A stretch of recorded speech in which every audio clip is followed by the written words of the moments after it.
오늘은 우리가 조직에서 만나는 갈등의 종류와 그 원인에 대해서 말씀드리겠습니다.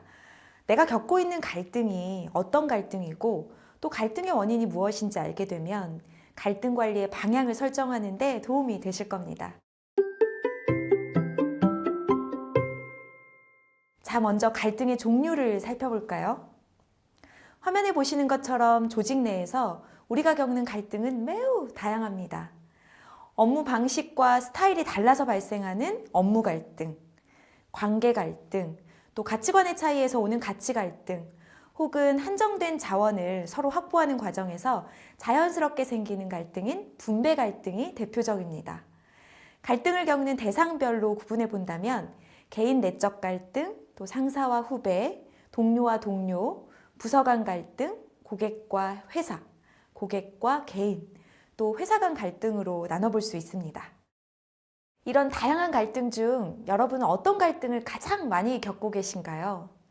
제가 설문조사를 해보니까 1위가 상사와 후배 간의 갈등 48%, 2위 부서 간의 갈등 31%, 동료 간의 갈등 11%로 결과가 나왔습니다. 상사와 후배 간의 갈등이 압도적으로 높게 나왔는데요.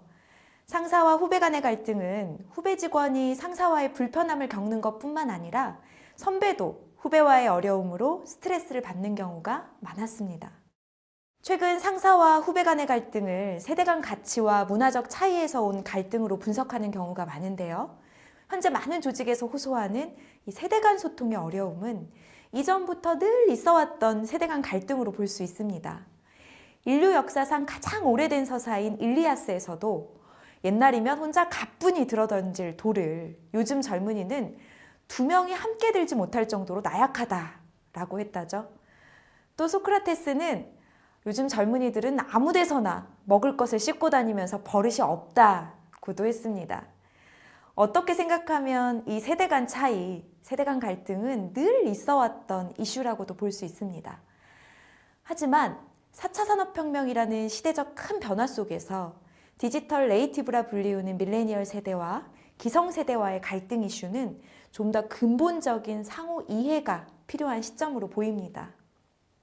런던 비즈니스 스쿨의 태미 에릭슨 교수는 기성세대와 주니어 세대의 차이를 선호하는 조직, 정보 획득의 방식, 시간관념, 또 삶에 대한 태도로 구분해서 화면에 보시는 것처럼 제시합니다. 이처럼 서로 살아온 사회, 문화, 경제적 배경이 다른 데서 오는 관점과 인식의 차이는 필연적으로 세대 갈등을 불러오는 거죠.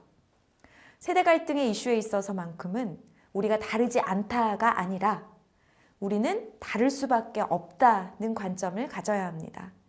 다름을 인정하고 어떻게 그 다름을 인정하면서 시너지를 낼 수 있을 것인가로 해결 방향을 전환해 보면 좋겠습니다.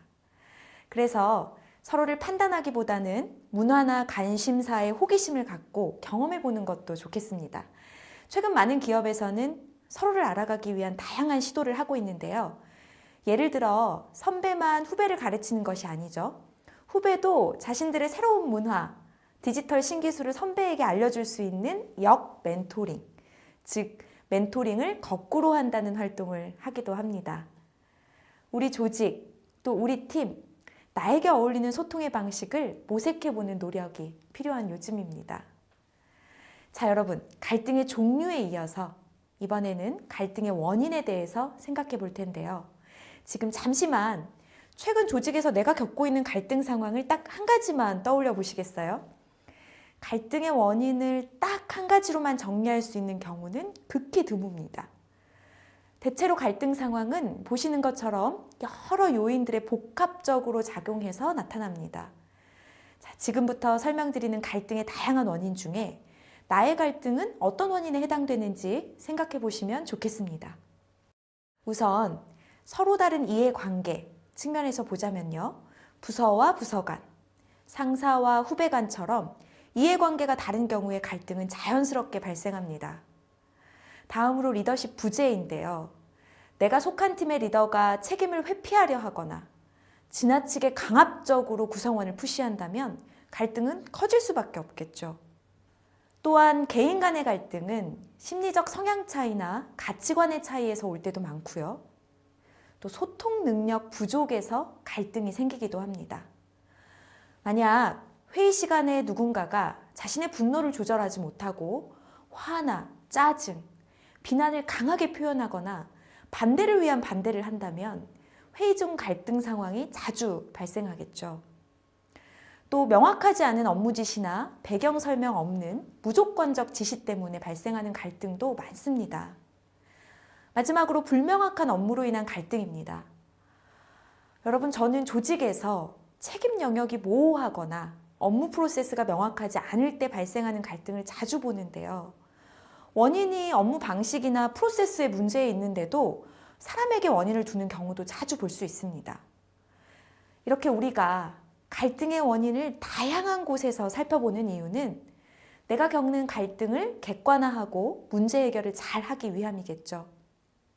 조금만 시간을 내어서 내가 겪는 갈등은 어떤 종류에 속하는지, 그리고 그 복합적 원인은 어디에 있는지 객관적으로 분석해보는 시간을 가져보시기 바랍니다.